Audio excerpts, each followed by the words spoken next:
panzvimbo inomuzita raJesu. Amen.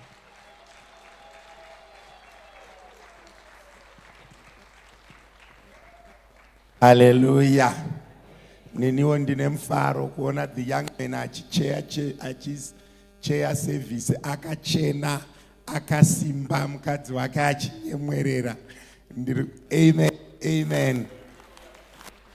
Ndikuita basa rakanaka randakasirwa namai rekuchengeta mwana naye. Amen and amen. It's a nice thing. Takatanga kushumira kare kubva kumaform 1 grade 7 umwe achicheya umwe achiparidza kutenda Mwari kuti rimwe gore tichazonzi vafundisi tese tichishumira tese. Unongoonawo kuti zvinofanira zvirimo zvaJesu imomo. Muzita raJesu tifarire baba namai jiriji naye muzita raJesu. Hallelujah. Tifarire zvakare baba muti wasekwa vanga vachicheya intercession pamwe chete naamai muzita raJesu. Hallelujah. Pamwe chete navanyabadza naye Mwari akuitirei zvakanaka. Ukaonawo chinoitwa namai baba sapotai, mukaona chinoitwa nababa chinoitwa namai baba sapotai, chinoitwa nababa mai sapotai. Pamwe pacho zvinongobatsira kuti nyaya dzekutaura dzireruke if you move in the same line. Mukagara muri vanhu vaviri vanogara mu different space, you won't go far. Amen and amen. Tiitende Mwari tikwanisisa kupinda muno. Tifarirewo mai mufundisi zvakasarudzika muzita raJesu. Hallelujah. Tiwane patingagare pasi muzita raJesu. Amen. Ndoda kudzokorora nyaya yavanyabadza yesocial media. Isusu hatina chiziviso chinobva kumunigerian kana chinofonwa chichinzi joina group rakati. Hatina. Uyezve at family level ndiri kukukumbirayo kuti ukanzi ukafonerwa nespouse yako kana nemwana achiti ndaita accident ndiri pakati uya kuno nemari kana kuti ndipe pin number iri WhatsApp phone anditi first before you rush there, because anokusendera WhatsApp anditi iwe woenda then you are trapped anditi. Saka try by all means kufona, even pamunofonerwa munhu achiti ndaita accident ndiri pakati ndakuvara zvakanyanya, before you even go there, kana uri mwana wepano also communicate with me. Tive sure kuti kwatiri kuenda kwakadini kwakanaka, because what they are doing now, they clone the voice of your spouse or your child, they phone you. Pauri kuenda pa ikoko, they will trap you. Anditi ende kazhinji kacho vanoti uya nekadhi rekubengi, uya nemari. Anditi saka be also on the watch anditi kuti muzive. And also kune vanogara mumastand alone, don't open the gate usina kuona mota iri kupinda pagate. Anditi kune vanhu vari too smart, anongovhura remote ari mudining, unovhurira vanhu vakrona voice remumwe munhu. Be on the watch. Anditi tinonamatira protection but haisi reason yekupusa. Handizvere? Haisi reason yekudi yekupusa. Uyezve tinodzokorora mufundisi jiriji havafe vakakumbira mari on WhatsApp. In fact havafe vakakukumbira mari. Even munhu akakrona voice rangu, I will never ever ask you for money over the phone. Anditi ingatova disorder kuti mufundisi waputikirwa nevhiri wofonera mutendi iyo church board iripo. Anditi that is the role of the church board and its structures. Anditi that applies to me, that applies to my mufundisi. Ukapa hako munhu mari, because mupicture wangu uri all over the social medias, saka munhu anogona kutotora picture yangu akatokufonera nefoni iri kuratidza mufananidzo wangu. I will never ever ask for money over social media or over the phone. I think 2 weeks ago, pane family yakatorerwa about mari yakatowanda, I think about 9,000 ichiti iri kupa mufundisi wacho vasingazvizivi. The devil is using all the methods to destroy vanhu. Not only that, I also had a couple anditi yakatonetsana, munhu ayekerwa foni wotanga kutumirwa mapictures wofunga kuti pamwe murume wako ari kuita musikanzwa kana kuti mukadzi wako ari kuita musikanzwa kana kuti mwana ari kuita musikanzwa. Every social media posting, before you accept it, verify the authenticity. Manzwa zvakatsaona mukadzi murume akatotera mukadzi murova kubasa anditi kusvika achimurova mukadzi akaisirwa pamedia pafacebook pakaiswa mapictures nemastatus asiriwo anditi munzwa. There are so many things that can happen. People can take your picture and someone's picture and clone them. They are doing anything. Mazuva ano ndogona kutongopa mainyabadza kuti torai picture yangu pagroup, wonotora yangu wotora yamaimufundisi wodzibatanidza wotogadzira post. Saka hapasisina need yekuti ina maimufundisi titorwe picture tese kuti vagogadzira poster. She can go pafacebook wonotora picture yamaimufundisi wotora picture yangu wototigadzira poster totorishandisa pokunamata. Saka hapana chinotadzisa munhu kutora spouse yako kana mwana wako omubatanidza nemumwe munhu otomuisa pasocial media. So be very vigilant on social media. Musarwisaniswe nezvisipo. Musarwisaniswe nezvisipo. Let us be very careful and watch. In as much as social media is edifying, the way we preach and the way we distribute the gospel is also being used on the contrary, on the other side of the road. So let us be careful. And it here. Mwari vakuitirei zvakanaka. Motikari dzinotakura vana vesunday school ndiri kukumbirawo about 9 or 10 vane makombi. I know tine 2 makombi pachechi, then nema 7-seater, ma 8-seater, mafortuna, ma 8 ari pachechi. Tipeiwo timashandise musi wesunday. You register through Professor Nyabadza. Ndirege kuzokuisirai message kuti yenyu inotakura vanhu vangani. Andizve Mwari vachitibatsira. Ndoda kunyanya kutenda vanhu vakashanda pamuchato wablessing sekukumbira kwandakamboita ndikati tine mwana watinaye inherera, ngatimirei sevabereki, ngatimirei sisters and brothers. Andogona kutadza kukudomai mese nemazita, asi Mwari akukomborerei baba naamai Tongona, vamukwembi, my special mention kuna mai mudya zvavanhu. Mwari vakukomborere mwanasikana wangu, vakuitire zvakanaka. She did all the deco for us for free. Mwari ngavakuitirei zvakanaka. Amen and amen. Ndoda kutenda zvakare vese vaishanda, maashers, catering team, vese vakamira nemwana wedu, muchato wedu vakabuda zvakanaka. Church inofanira kugamuchira vanhu vayo in season and out of season. Ndakaona maturity yechurch, ndikaona kukura kwechurch. Mwari akukomborerei. I am proud of you even in prayer. Kune vamwe vakaita zvavakaita, vakaunza zvipo, vakadini, takakwanisa kuchatisa vana vedu, vakasara vasina zvikwereti. Anditika Mwari verugare vachidini, vachikudzwa. Vekumen's fellowship vakaprovide transport, vakaprovide chikafu, whatever way yatakabata nayo. Mwari akukomborerei muzita raJesu. Amen. Pane confusion yandakanzwa mu one of the counseling sessions yekuti ndakatadza kukubata Tuesday ndikatomirirazve imwe Tuesday. Handishandi pachechi Sunday ne Tuesday only. I'm a full-time pastor. I'm available every day of the week. Anditika on appointment, whether kumba kana kuchechi, maneru kana maskati. Mwana akarwara na 2, munofona na 2 AM idzodzo. Musazondisire WhatsApp moti mufundisi makandiignore. Ndakakuisirai WhatsApp na 2, ndinenge ndakarara. Inguva dzekudini dzekurara, but ukafona foni yangu haiswe pa silent. Ndikatadza kupika maimufundisi vanopika. Anditika saka handionikwe Tuesday. It's only a day rekuti ndinenge ndiri muoffice pa church. You can walk in and see me.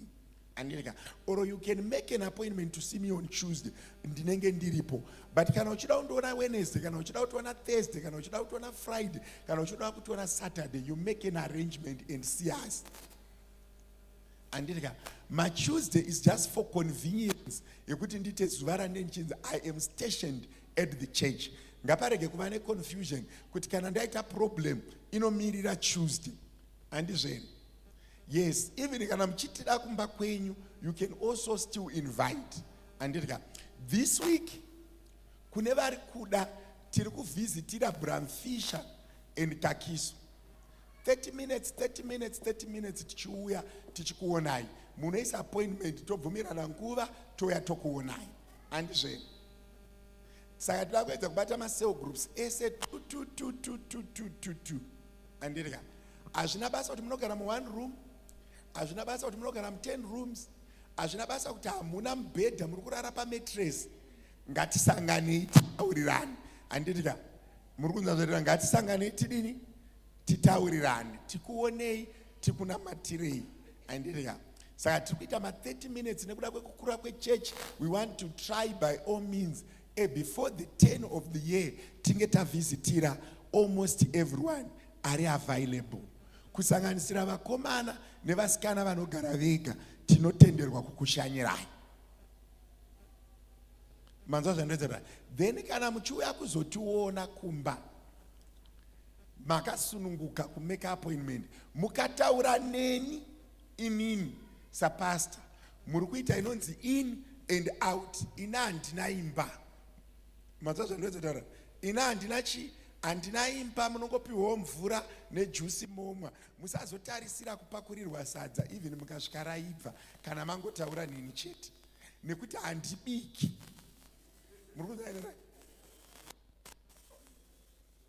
Kana muchida kuuya muchizodya, munotaurawo namai. Anditika, ndo vanonzwisisa kuti saka zvamuri kuuya voita sei. Ini nekuwandirwa nekalenda ndozotovaudza ndakataura namai mukomba choto vatosvika pagedhi. Ndo paya pokuti unozovengwa nakunashe wabva wazopakurirwa pureti yemakaroni ake. You see what I'm saying? Murukuza ndozara. Yangwa. Wanza zvandutaura. Ava mai vakadya makaroni angu, mwana ako kuvenga. But kana mangotaura anditika chikafu hachiperi, we are blessed, we are able to share and indicate we are coming for supper or we are just coming to pass. Pambacho munouya mobikirwa, moti mama tiri kuuya mobikirwa, mobva masvika moti we are not eating. Chachirungu chino ichi ngatirege kuita gorilla warfare, ngatingotaurira.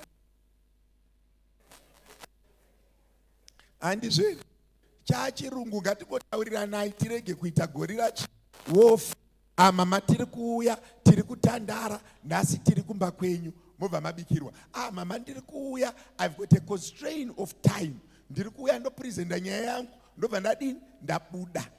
Usanyepere kuda kuita kunge munhu wechiwanhu, iwo ukuita kunge munhu abva kuzasi uko kuseri kwegomo.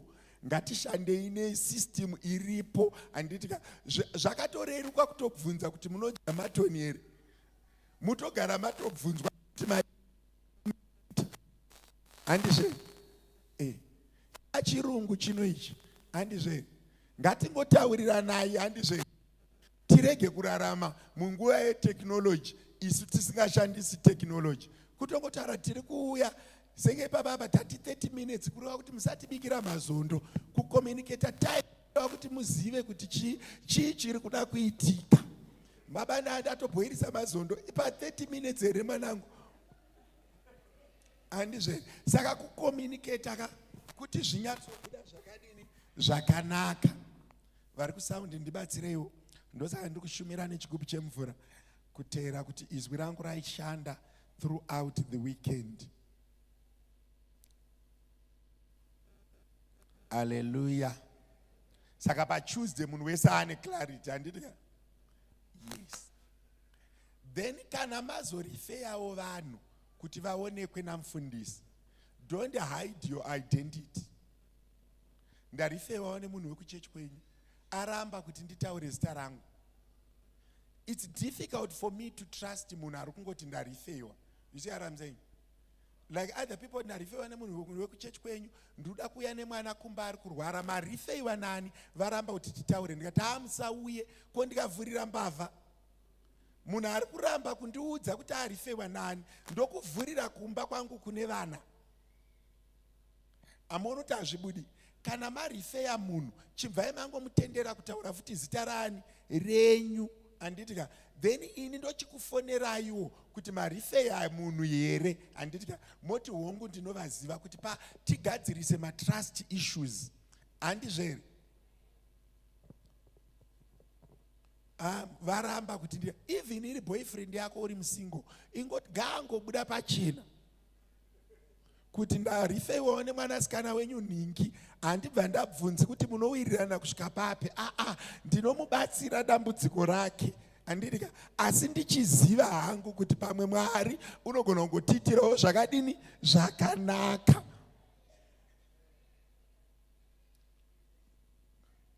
Ende kana vamurifeya nenda kubvunza kuti makaroora here, munoroora rini, ndinoitawo interest ndichiita kuti zvangu zvidiniwo zvinake, ndichatise vanhu. Saka hapana reason not to review your identity kana vatiriferawo munhu ada kubatsirwa.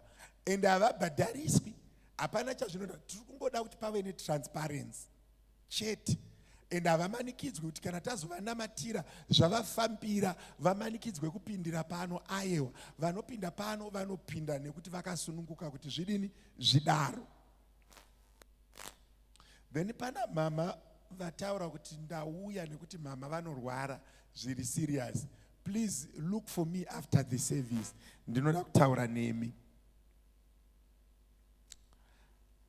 Vana baba navakomana takaenda kukembi. It was a wonderful time. Takaitirwa zvakanaka.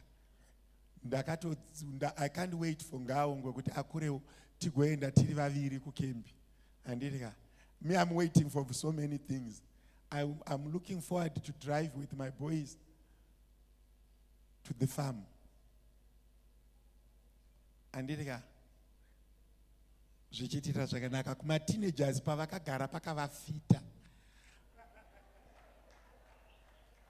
Hello. Pamakagara pakavafita singaiti, and I'm well represented in the teenagers because my first fruit, the daughter of my energy, is also the sister Shannon. Chivaona from an elevation. Pakakufitai manga muchitamba muchifara muchinamata komborerwai. Andiriya takufana kungotsvaga vanhu vanonogara panzvimbo yavo, honai zvapakaita. Andizveni, we just want to find people to stay in their place. Awingi yabva yanaka, ikati praise team, ikati teens, ikati youth. Sharp.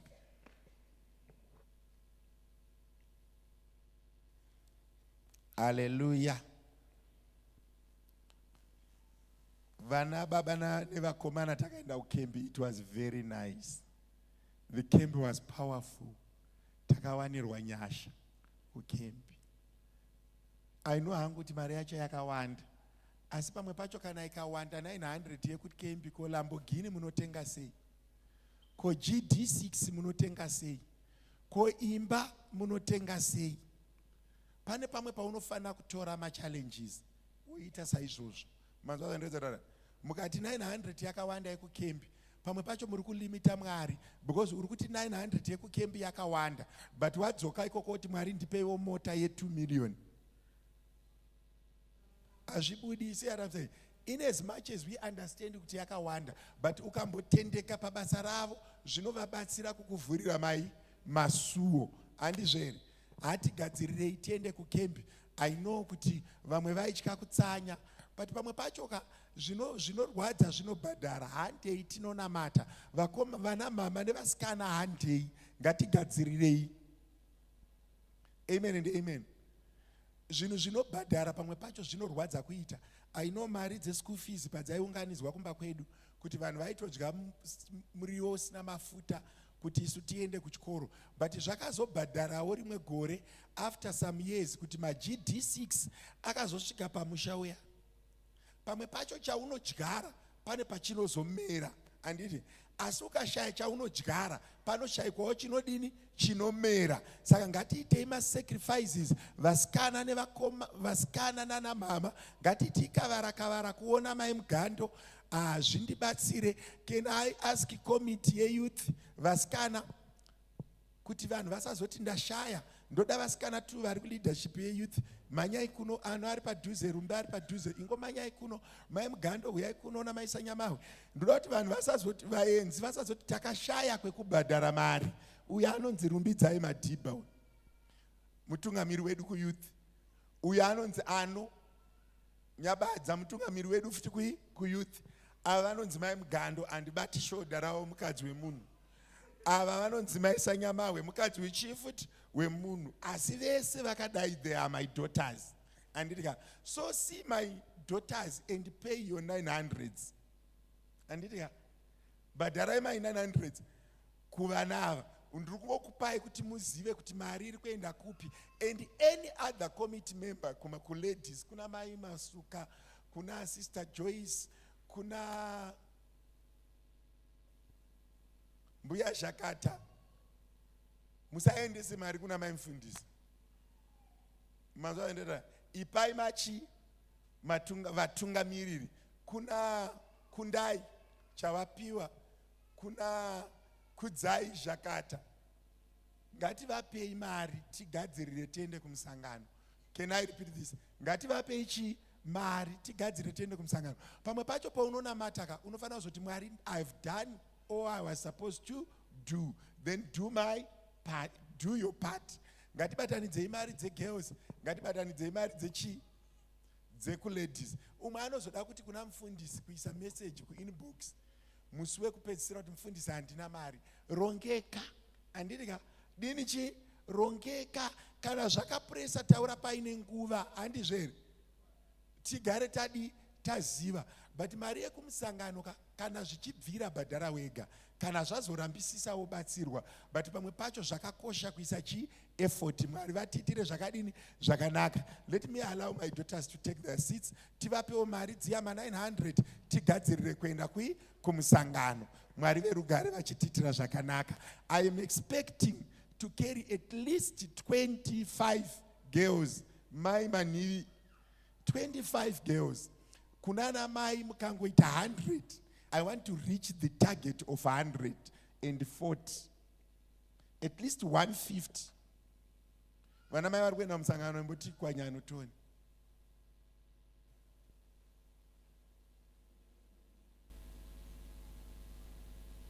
Vana mama vari kuenda kumusangano.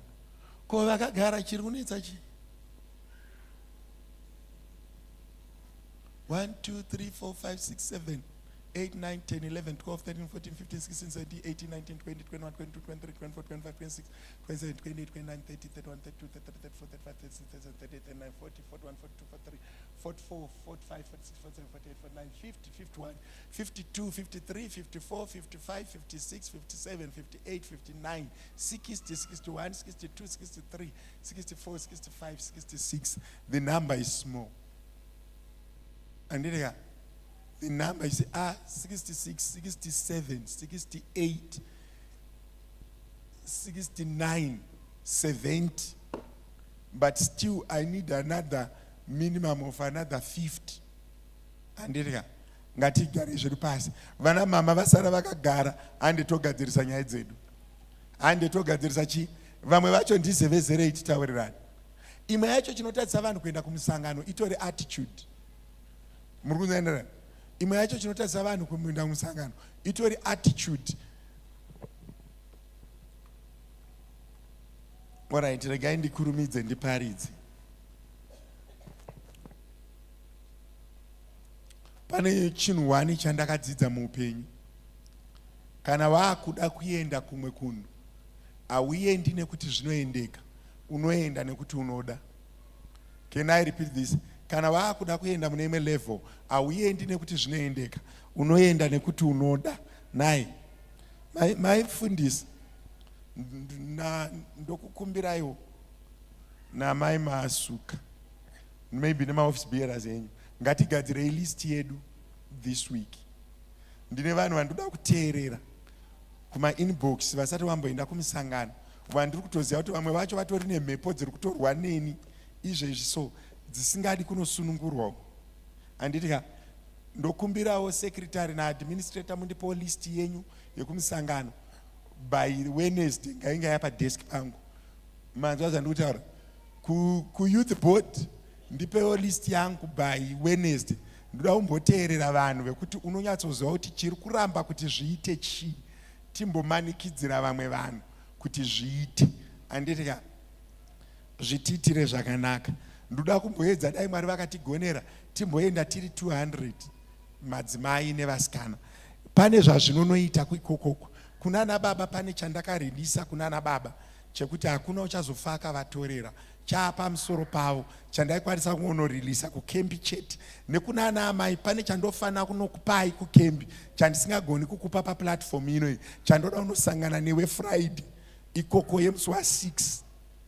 Manzwa zvandinoedzera. Kana zvichireva kuti uri kutodya, uri kubvisa mari yenyama yegore yemwedzi waOctober kuti tinosangana uko, handei.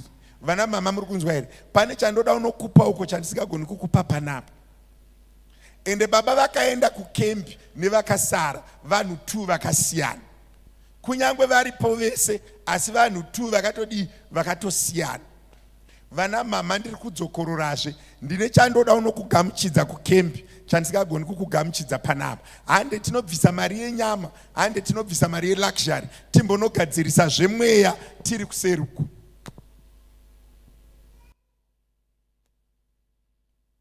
Vasikana handei uko ndiri kunodurura varume, handisi kukanganisa. Handina munhu handiri kunodzoka naye ari above 25 ndisina kugadzirisa nyaya dzako. Handei. Ini ndokuvimbisa. Ena unoverenga 2 Chronicles chapter number 20 verse ya 20. Inoti, believe in the Lord you shall be established, and believe in the prophet then you will be prospered. Uko ndiri kunodurura uko musi wa6 nendakatodhakwa chaiko chaiko, hakuna. Ende handisi kutombonoparidza, ndiri kungonogamuchidza ndichigamuchidza ndichigamuchidza ndichigamuchidza ndichigamuchidza. Kana usingazvitendi, tendera shamwari yako kuenda idzoke, ndopaunoona kuti munodzoka makasiyana. Vana mama handei, vanhu vane varume vanogara vachingoti handei, tinovasota kuseruku. Vane varume zvidhakwa handei, tinovagadzirisa uko. Vane varume vasingachengeti handei, tinovagadzirisa kuseruku. Vasikana vanzwa nekuchinja makeup pasina anoroora handei, tinozvigadzirisa kuseruku. Haudzoki usina. Ndini ndadaro ndotodzoka ndakakutambidza munhu anokuchengeta uchidhiraivha mota inoboira so kuti wa uchifana. Uko handisi kunopa zvidhodha mudhara, ndiri kunopa varume chaivo. Kwete vakanyorwa pamatoilets, ndiri kunopa varume vakanyorwa mumabhuku. Ndo vane ndichidistributa. Iwe ndo paunoda kusara kuno. Kune vaise vakadzi vari kushushwa. Ukaenda neni kukembi rwendo runo, unodzoka uchiberekwa kumusana so. Handei unoona kuti chii chinoitika. Tiri kunogadzirisa nzvimbo dzemweya. Masingo muri kundinzwa? Handei ndakupai varume chaivo. Nokuti kana iwe wega unoti Jehovha makanga muripi. Hande togadzirisa. Vasina mari, hande togadzirisa ikoko. Munhu wemukadzi anofanira kugara aine kamari kake so, kahomwe kake kareloaded. Even ukanga uine kamiri kadiki, unonotenga zimota zihombe rakadai so. Uchienda ikoko uchidai so, vanhu vachiti kari kuendepo, paunongoti chwachwa unotanga kuremekedzwa so. Kana uri zimadhafiga zihombe, unotenga vhiri rine zivhiri zihombe zisize 24, rekuti ukati ziva vati akafanana nemota yake. Mwari verugare vachikuitira zvakanaka. Zvese izvi zvinogonekwa muna Kristu. Handei kugomo tinogadzirisa nyaya dzedu kupi uko kuseruku. Vana baba ndakavafirita, mirai muone zviri kuitika kupenyu vana baba. Ndakavagamuchidza. Kana uine murume akaenda kukembi, ziva kuti nyaya dzese dziya dzamaitadza kutaura nezvadzo dzakutaurika. Pane zvakaitika munzvimbo dzemweya. Hatikudururirika muchanzwa zvakuitika, muchaona zvakuitika, muchaona maresults. Pamwe pacho I need to tell you this, zvinhu zvese zvamuri kuona izvi zvinoitika mumhepo. Muri kunzana hande tinogadzirisa mhepo uko toda unodzinga mhepo kune mhepo inopisa kuseri uko, miraoni nendakadya mustard kuseri uko Mwari. Ende zvandiri kutaura izvi izvi ndoda kuti zvitozadziswa. Kune vamwe vanhu vari kufunga kuti chii chiri kuitika. Ndoda kutaura kuti mucovid ndakadeclare kuti hapana anofane covid. Mwari vakatichengeta. Uri kunzwa zvandinotaura? Mwari vakatichengeta. Tikambodeclare mota, Mwari vakatichengeta. Takaenda tiri 70 tine mota 50 kunadzo. Magesti ese paisvika tatina mufundisi mufundisi mazuva anhanga andafunga kuti pamwe pane vanhu 200 mota dzakapekwa. Ndo nyasha idzodzo. This time patiri kuenda kukembi ndoda unokudira nyasha. Next year haukwiri mota yemunhu. Patiri kuenda kukembi ndoda unokudira nyasha. Haukwire mota yemunhu. Patiri kuenda kukembi ndoda unokudira nyasha. Even uri musikana ndoda kudira nyasha. Unodzoka vakadirwa nyasha zvinhu zvichifamba. Pandiri kuenda this camp yemadzimai ndoda kungodira vanhu nyasha. Nendine chigubhu chenyasha ndichingodira iwe komborerwa naMwari kusvika nyika yapopota. Tenda Mwari kukukomborera. Unoziva here kuti vanhu nyika yakabirwa nevaprofita venhema ikataura kuti vafundisi havana basa. Enda unobvunza Isaya achiprofita akatarisa neIsraeri anoti muri kuBhabhironi ikoko vakai magadheni, rorai vakadzi, tengai buy land. Isaiah achitanga pa1 verse chapter 1 yaIsaiah. Unoziva kuti Isaiah ndiye akaprofita zvese zvakaitika pana Jesu. Isaiah achiprofita vhesi yakaverengwa naJesu achiti mweya waShe uri pamusoro pangu yakanga yataurwa naIsaiah kumashure. But Isaiah aisataura zvemweya chete.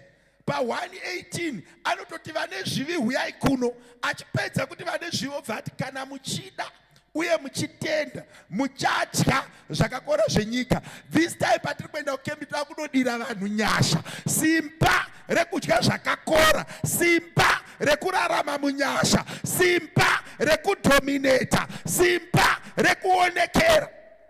Hauna kuuya kuchechi kuzoita mafanisi. Kana vakunamata Mwari unofanira kukudzwa. Chaunodhiraivha ngachikuite kuti ukudzwe. Paunorara ngapaite kuti ukudzwe. Mafambiro ako ngaaite kuti ukudzwe. Why? And izvi hazviitike chete. Bible note God does not do anything important upon the face of the earth unless he has revealed it unto his servants. If you believe in the prophet, you will surely prosper. Simba rekupfuma harisi panyaya yekufunda aiwa riri pakutenda pamuprofita. Kana watenda pamuprofita anokonekta nedenga ndonguva yaunotanga kudya zvakakora zvenyika.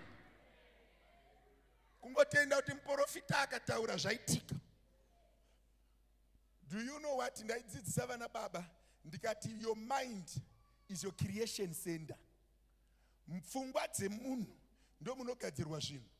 Why? Mwari akasika munhu nemufananidzo wake vaamufemera. Haana kugadzira ndege, haana kugadzira marestaurants, haana kugadzira bhega. Akati pfungwa yemunhu ngaichitanga kukirieta zvimwe zvese. Ini ndagadzira munhu kureva kuti iwe neni mangwanani ano tikatobvumirana totanga kutokirieta pfuma yako izvezvi so. Tikabvumirana totanga kutokirieta ramangwana rako izvezvi so. Why? Once you believe, God will establish it. Once you create it, God will establish it. Vanhu vazhinji varombo nekuti they are not creating. If your mind is ready, God will use it for the good. If it's not, you will not go anywhere. Ndona ndine munhu wanda kutaura naye mangwana nano kuti imbotanga kukirieta zvisipo mumusoro mako. Tanga kukirieta. Kana iri marriage inorwadza tanga kukirieta. Unoya chinonetsa vanhu kuti vanetsa nemurume abuda kuti paanodzoka ndoda kumuudza kuti musoro wamai wako. panzvimbo yekuti paanouya masika uri kukirieta musoro wamai wemurume wako nekuti marwa nepfungwa dzako. Instead yekuti paanodzoka ndikadai haanoboira chete. Pfungwa dzako ngadzitange kukirieta zvakanaka. Pfungwa dzako ngadzitange kugadzira zvakanaka. Musevhisi inoda kuti umbotanga kumanikidzira pfungwa dzako kufunga zviri positive. Ndoda kuti umanikidzire pfungwa dzako kutenda kuti mwaka wemunada wakwana. Taka kutenda kuti mwaka wekutenga motikari wakwana. Taka kutenda kuti mwaka wekuchata wakwana. Pfungwa dzako ngadzikiriete muchato. Kana dzakirieta vanotenda, kana vataka kutenda, Jehovha anobva azvizadzisa. Your mindset needs to do something. Izvezvi so kana mabva kumba muchirwa tanga kukirieta mufaro. Can I repeat this? Tanga kukirieta chi mufaro. Bible shoko raMwari rinobva rati as many things. Kuroti ukatanga kufunga zimota zihombe so uchitanga kurota. Vanhu vazhinji vari kurota nyoka. Why? Anogara achikuona nyoka so akafunga mbuya wake aona nyoka, akafunga mbuya wake aona bere, akafunga mbuya wake aona dzoma, akafunga mbuya wake aona chidzvinyu. Zvauri kukirieta musoro mako. But a smart person akazara nenyasha anokirieta zvakanaka. Uchikirieta michato yevana, uchikirieta bedroom rako rakanaka, uchikirieta imba yako yakanaka, uchikirieta mfaro wako wakanaka. Why? Kana pfungwa dzako dzikazara zvakaipa, unoattracta Satan. Pfungwa dzako dzikazara zvakanaka, unoattracta Mwari. Bible shoko raMwari rinoti David akati pakauya bere akarwira mhuka. Mwari kwakuona David achirwa nebere kuti risadye why? Akati David ngaanorwira vanhu vangu. Kureva kuti David akaisa pfungwa dzake the spirit of a shepherd, and that spirit of a shepherd was fulfilled in the spirit. Chicha uri kuisa papfungwa dzako nhasi ndoda kukunyengeterera chinhu chawagadzira iwewe musoro mako. Remember, haana kubatsirwa naPenina, haana kubatsirwa nemurume anonzi Eli. Hana anokirieta Sameri mumusoro ari muprayer. Paanonzi wadhakwa nei? Zvikanzi handina kudhakwa, ndagadzira Sameri mumusoro. Wanzwa agadzira chi? Sameri. Zvikanzi kodai Hana ainge achishuvira kuti Penina afi. Because Eli akangoti ngazviitwe sezvauri kufunga mumusoro mako. Murikuzanira aigonongouraisa Eli, aigonongouraisa Penina.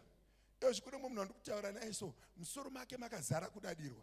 Shamari vanhu vanodada ngavadadi. Ini ndichigadzirawo zvangu zvinonditendera kudada. Hakuna munhu asingadadi. Kana wakomborerwa pane kamwe kastepi kaunongofamba nako, wedza kudada kana kudi maitiro enyasha. Kana wakomborerwa so even ukada kudzikama, pane imwe mari inorambidza vanhu kudzikama so haungateererwi nemupurisa uine keshi, unoti uri kudei. Why? Kane kamwe kalanguage kenyasha. Iti Jehovha gadzirai pfungwa dzangu dzipinde muteritori yenyasha, dzipinde muteritori yenyasha. Iwe unoona chiti munhu anodada kumwe kwacho hakusi kudada, ndo madyiro emari. Ungadya sei mari usikadadi? Unoidya sei mari usikadadi? Because kana uine mota inovhura yega kamadhoa ungaimanikidzi kuivhura nemaoko, unotongoitendera ichivhura yega. Kana iri tachi kungosvika pokuti yobva yavhura unoti unei kudada kwaari kuita. Madyiro emari kana nyasha dzaburuka hauna maregerero aungazviita. Wanda zvatikuedzera, kana nyasha dzaburuka hapana way forward. Ndo zviripo, it is what it is. Mazwa ndedzera ndo zviripo. Imi munofunga kuti ndakakomborerwa ndoti mwana wangu ngaarege kuchatira muhotera nekuti vanhu vanozoti ndiri kudada. Pane kamwe kakuita kaunongoitawo wega so kanongouya nenyasha so kekuti kana pfungwa dzako dzagadzira mapositives ndo maitirwa. Vanhu vanogona kuti Moses aidada but muchinda wacho aisadara. Muchumi anonzi Joshua anongoti zuva imbomira nibopukuta vanhu. Akuzi kudada kana kuonererwa. Aiwa ndo zviripo. Joshua apiwa simba rekumisa zuva, anongorimisa. Wanzwa zvinoda ungaite madhiraivhirei kana uine mota yakanaka? handingabuditsika musoro ndichikutarisa ndichikwanisa kutarisa ripamira ndokutarisa ripamira ndo zvine zviripo. Mufundisi vachandituma vasikundora ndiri kukuona ndakatokuisa pagirazi mumota mangu imo. Saka vanodhiraivha vakatarisa kumberi kumashure mine vana aiva vana vacho vakatoiswa ipapo. Pane dzimwe nyasha dzekuti kana dzaburuka ugoni kudziramba, kana zvaitwa naJehovha ugoni kuzviramba. Mangwanani anotendera pfungwa dzako kugadzira zvinhu zvinoti kana dzagadzira nenyika inoona kuti apa pafamba ibara.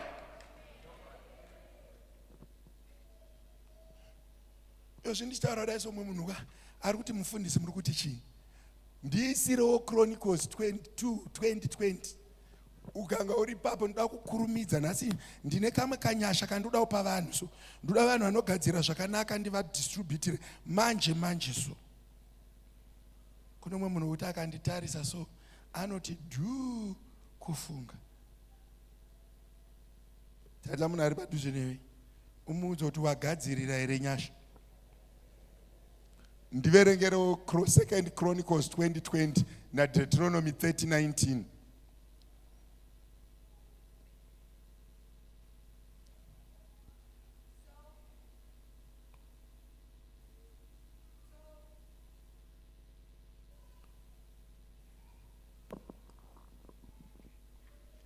So they rose early in the morning and went out into the wilderness of Tekoa.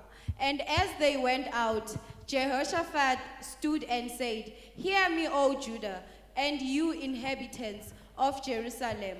Believe in the Lord your God, and you shall be established. Believe his prophets, and you shall prosper." Mangwanani vakaenda kugwenga reTekoa. Vava kuenda, Jehoshaphat akasimuka akati, "Teererai kwandiri Judha nevanhu veJerusarema. Tendai kuna Jehovha Mwari wenyu, ipapo uchasimbiswa.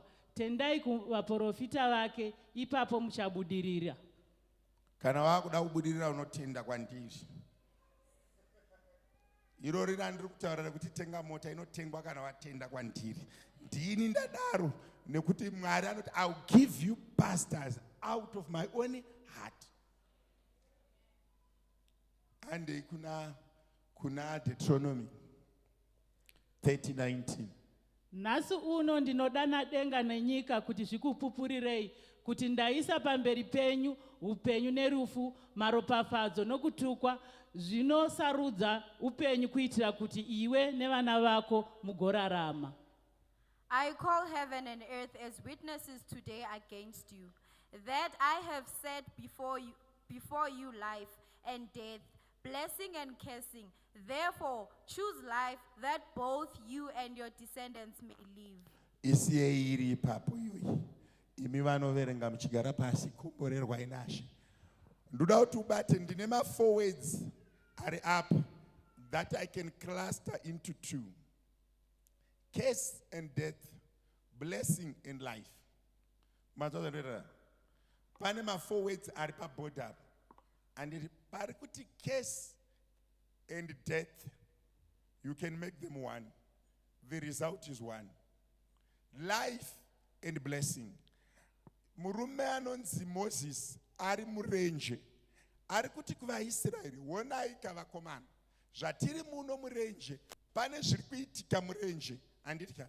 But zviri kuitika murenje munomu, zvinobuditsa results maviri. Curse and death or life and blessing. Asi ari kuti sarudzai, haana kuti shandirai. Mazozvo ndinotaura. Ari kuti pfungwa dzenyu nhasi, anditika, ngadzichisarudza rufu nekutukwa kana kuti kuropafadzwa neupenyu. Asi kuti ropafadzo neupenyu zviri kuonekwa zvichanovashandirwa, kana kuti ari kuti nhasi mukasarudza imi nevana venyu, kureva kuti nhasi muservice inoi ndauya ndichibva kugomo pandiri kuti ndoda kuti umboita choice. Anditika, pane zviripo zvinogona kutonzera kesi nerufu, zvitoripo izvezvi musituation yako zvinozoita kuti ichi neichi zvinokonzera kutukwa kwangu nerufu. Kobva kwaita futi zviripo nhasi mangwanani anu zvinokonzeresa kuropafadzwa neupenyu. But nyaya haisi kuti hande kumunda tinoshanda, iri kuti make a choice now to have a blessing and life, or to have a curse and death. Pandiri kuparidza ndichiti believe the prophet that your mind can create good things. It's your choice. Can I repeat this? It's your choice. Kuti masingwanani anu ndakusarudza upenyu neblessing. And remember, panoya muranda wamwari auye neevidence, anouya neizwi. Inini handiuye netons and tons of parcels. I bring a word, and that word, the moment you allow it to create it in your life, watotora upenyu neblessing. The moment you resist, watosarudza curse nedeath. Nasi ndine vanhu vari muno mashona andoda umborilisa munzvimbo dzemweya, ndaumborilisa zvinhu munzvimbo dzemweya zvekuti blessing itange. Pfungwa dzako ngadzibvumirane neni. Unoziva chinosiyanisa munhu nemumwe munhu inyaya yepfungwa. Munoziva musiyano waEsau naJacob. Van theme scripture yedu maonero ezvinhu. Manzvanira Esau anoona soup obva atosarudza curse nedeath.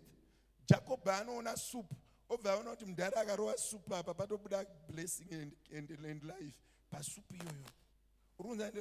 Saka situation yega yega inobuditsa zvinhu two, blessing necurse. Inobuditsa zvinhu two, death nelife. Nemangwana neanhasi anofanira kubuditsa zvinhu zviviri, death and life, depending nekuti iwewe pfungwa dzako dziri kuti. Mwe munhu ndichitaura so ari kufunga kuti ari kuona munhu seunorota zvichitoitika. Iwo mangwana nano ndiri kutorevesa seunorota zvichitoitika. Ndakatomira panapa ndakatokwana semuranda waMwari. Seunorota zvichitoitika. Setiri kuita mafanizi zvichitoitika. Kuti kune vanhu vatakutobuditsa murufu izvezvi so. Kune vanhu vatakutobuditsa mukesi izvezvi so. Kune vanhu vakutogamuchira blessing izvezvi so. Kune vanhu vakutogamuchira life izvezvi so. Why? Ndabva kugomo semuranda waMwari. Ndiri kurayira zvirwere zvakauya sekesi zvirambidzwe nekureplacwa neblessing nelife. Semuranda waMwari panzvimbo ndiri kurambidza zvirwere. Pfungwa dzako ngadzitenderana neni kuti chirwere chiri pamusoro pangu chakureplacwa neblessing nelife. Chirwere chandiri kumwira mapiritsi chakanzi chinouraya vamwe vanhu. Muranda waMwari atauya neupenyu. Mangwanani anozvibatire wega. Sarudza kurarama, ramba rufu. Ndoziva kuti uri kutora medication, handina kuramba. Ndoziva kuti hauna kana mubhedha zvakaoma, handina kuramba. But ndiri kuti sarudzo ngaiitwe mangwanani ano. Mwari vazviratidze saMwari, vanhu varambe vari vanhu. Akaisa zvituko vanhu, akaisa zvituko ndiSatani. But mangwanani ano tauya kuzodeclare life. Zvisarudzire kuti kana muranda ati upenyu, kana munhu waMwari ati upenyu, ndakunamira paupenyu. Kune vanhu vari kutsvaga a sign. There's no sign. I will just instruct you to go and buy a house, and that is enough. I will just instruct you to go and get married. That is enough. I will just instruct mweya wengozi kuti ukusiye uzadzwe nemakomborero. That is enough. That word will sort that disorder. That word will resolve that disorder. As long as your mind is ready to say that is now my time to be set apart and be separated, to stick to what God has said, believe in the prophet, and thou shalt prosper. Simba rekurarama riri pakutotenda kuti izwi rataurwa rine zvariri kureva. Kune vese vakashanda neni, hakuna wandakapa muteuro, hakuna wandakapa mvura. I will tell you that I'm speaking a word. Ndine situation yandiri kutaurira izwi mangwanani ano. Ndine umwe urombe wandakutaurira izwi mangwanani ano. Ndine mamwe mamarriage andakugadzirisa nezita raJesu. Zvisina kukwana ngazvikwana. Mweya weurova ngaudzwe izwi raMwari mangwanani ano. Ngatibvei mukesi chakakupinza imomo isekesi. But ndakudeclare blessing inodambura zvituko. Shoko raMwari rinongoti you need to believe.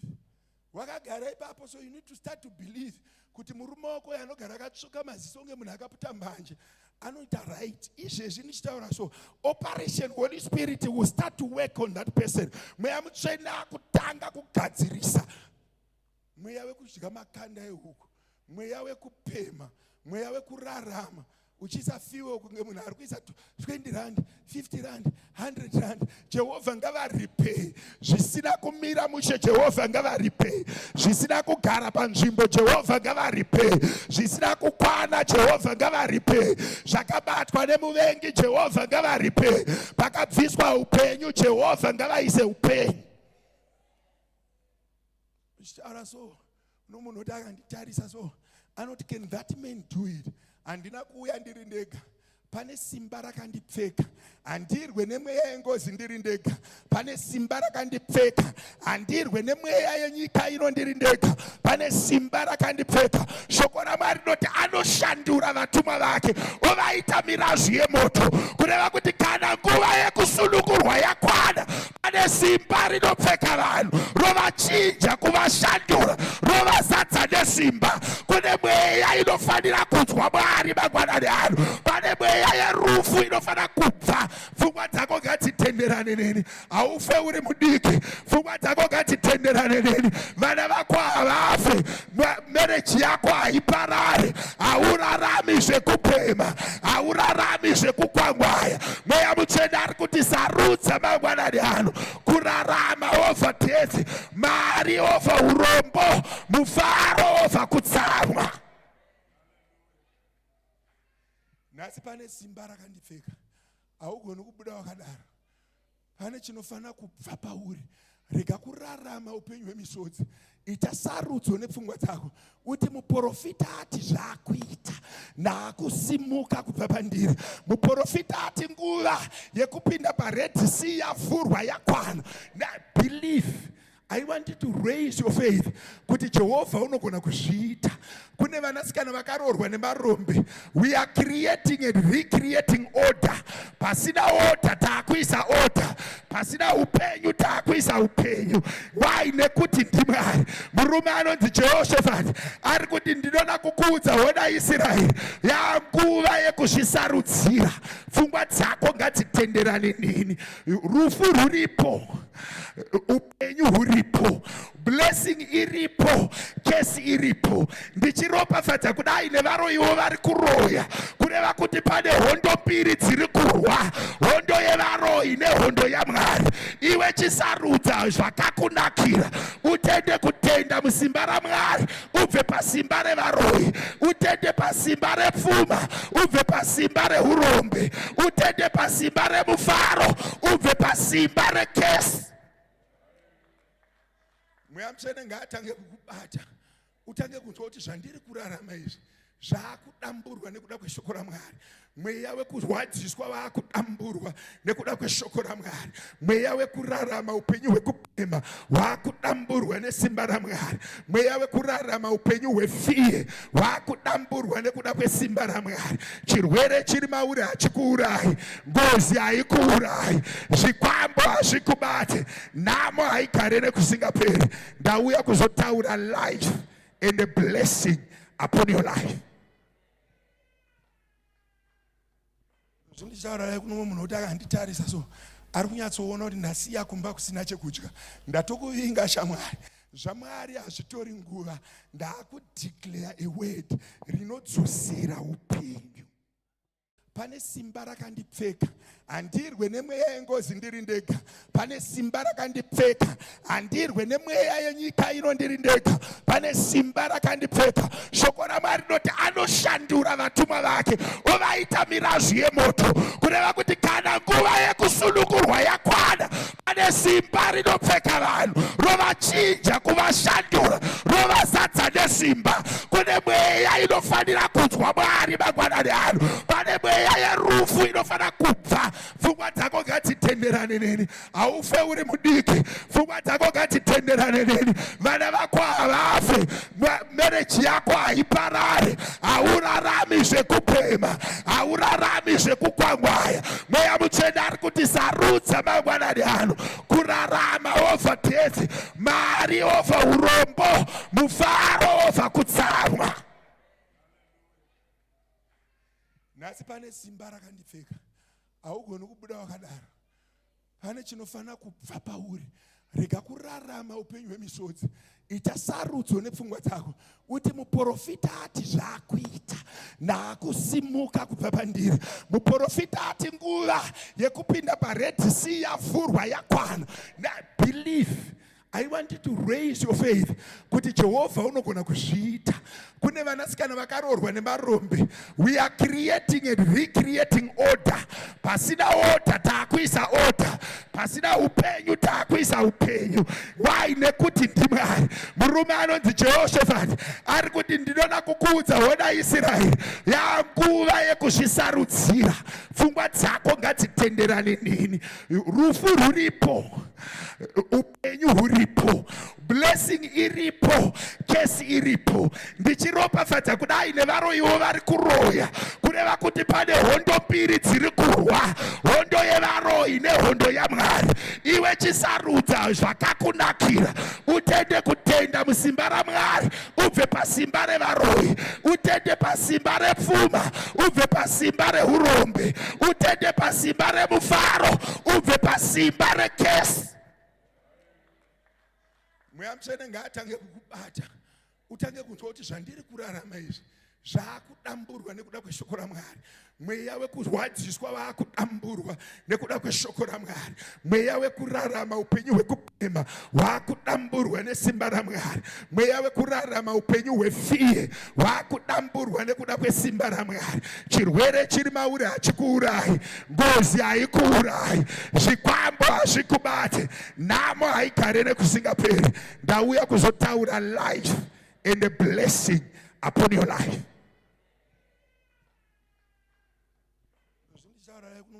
Anditarisa so ari kunyatsoona kuti ndasiya kumba kusina chekudya, ndatokuvinga shamwari. Zvamwari hazvitori nguva, ndakudeclare a word rinodzosera upenyu.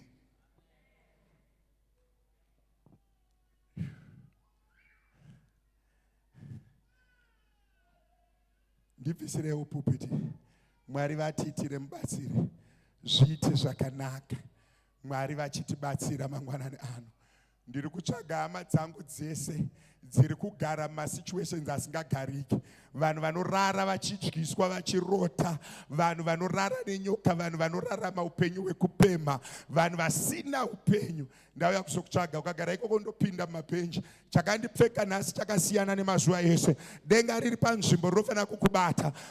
Mira unzwe zviri kuitwa naMwari mangwanani ano. Pane simba raMwari rakazara panzvimbo.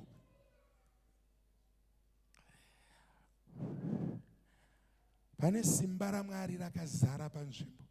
Maleaders angu ndokukumbirai nekukurumidza. Kune simba raMwari rakazara panzvimbo. Ota inofana kuremera vanhu nhasi. Mwari vekudenga praise team ngaipfekwe izvezvi.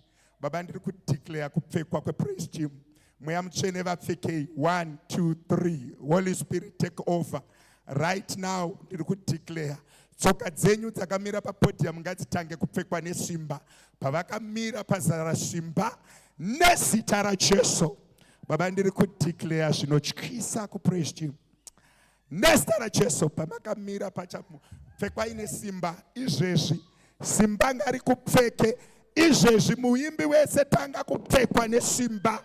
Nyasha ngadzikupfeke munhu wese anoimba paota. Ndiri kureleasa anointing inokupfeka izvezvi.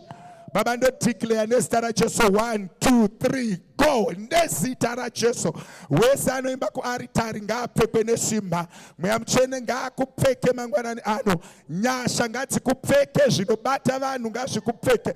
Baba ndiri kutenda nezita raJesu. Holy Spirit power, the Spirit of the Lord take over nezita raJesu.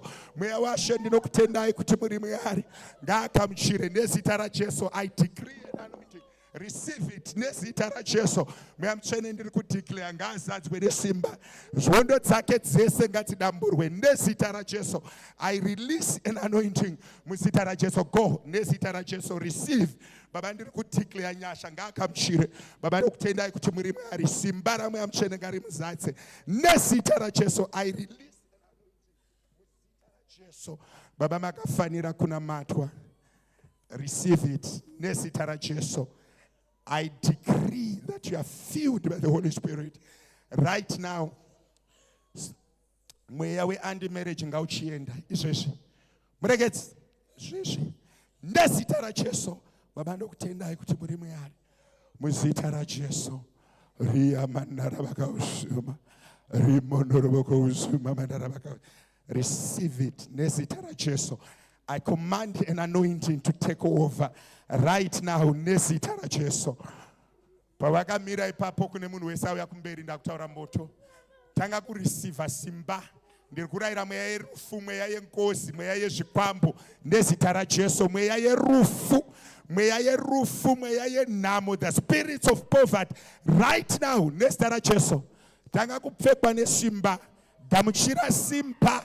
Nezita raJesu. Mweya yenkosi, mweya yenyoka, my spiritual husbands ngaikutanga kusunungurwa nezita raJesu.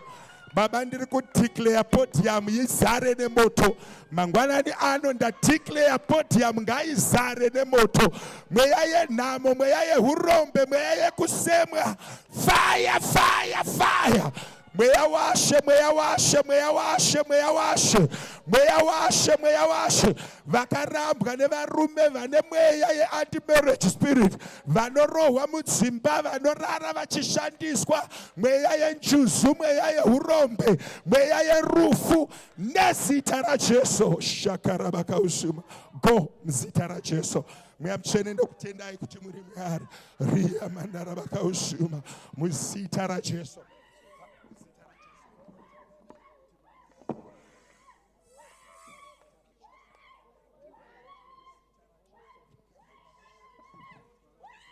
Go, vibe up. Nezita raJesu. Mweya wenkosi ibva. Nezita raJesu. I command you to go right now. Baba muzita raJesu.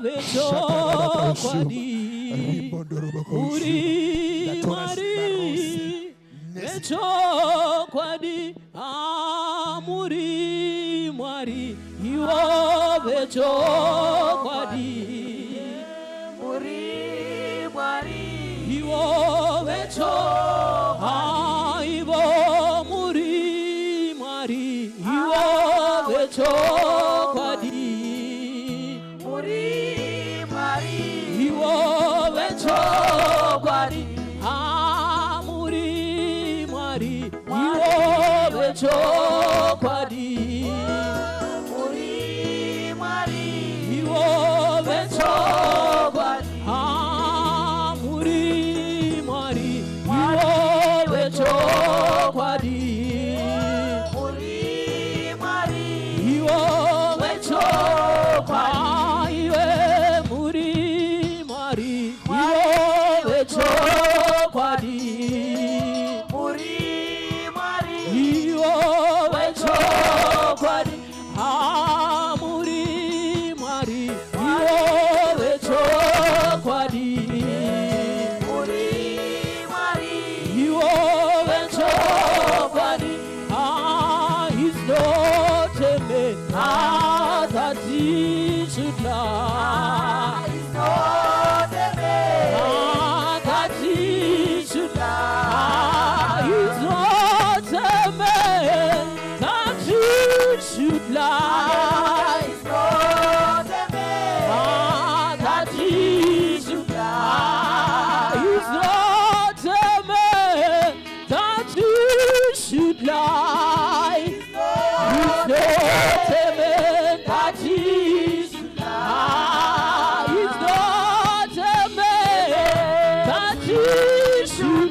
wechokwadi. Muri Mwari wechokwadi. Muri Mwari wechokwadi. Muri Mwari wechokwadi. Muri Mwari wechokwadi. Pamunenge mavura hakuna mavara. Muri Mwari wechokwadi. Ipo pamunenge mavura hakuna mavara. Muri Mwari wechokwadi. Muri Mwari wechokwadi. Muri Mwari wechokwadi. Muri Mwari wechokwadi. Muri Mwari wechokwadi. Yuzeteme that we should lie. Yuzeteme that we should lie. Yuzeteme that we should lie. Yuzeteme that we should lie.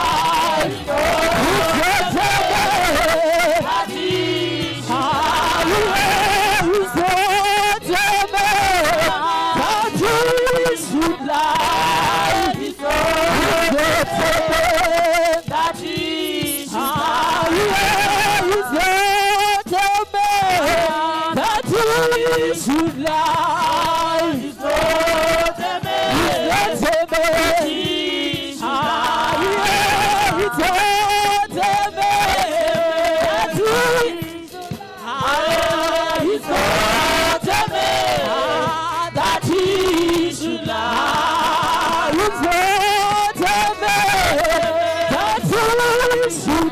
that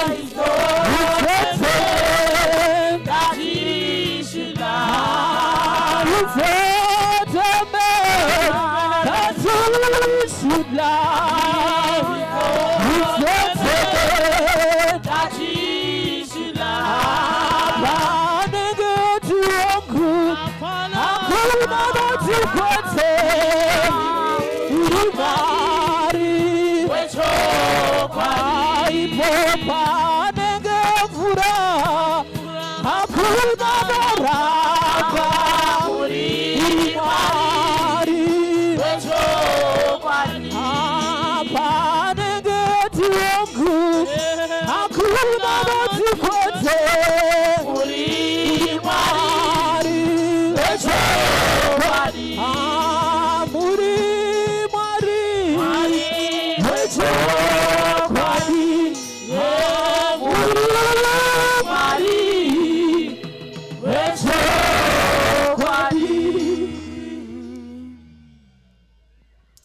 Rumbidzo ndeyenyu Mwari, oh rumbidzo ndeyenyu Jesu, akugona ndekwenyu Mwari, ndazviona rumbidzo ndeyenyu Mwari, rumbidzo ndeyenyu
Kugona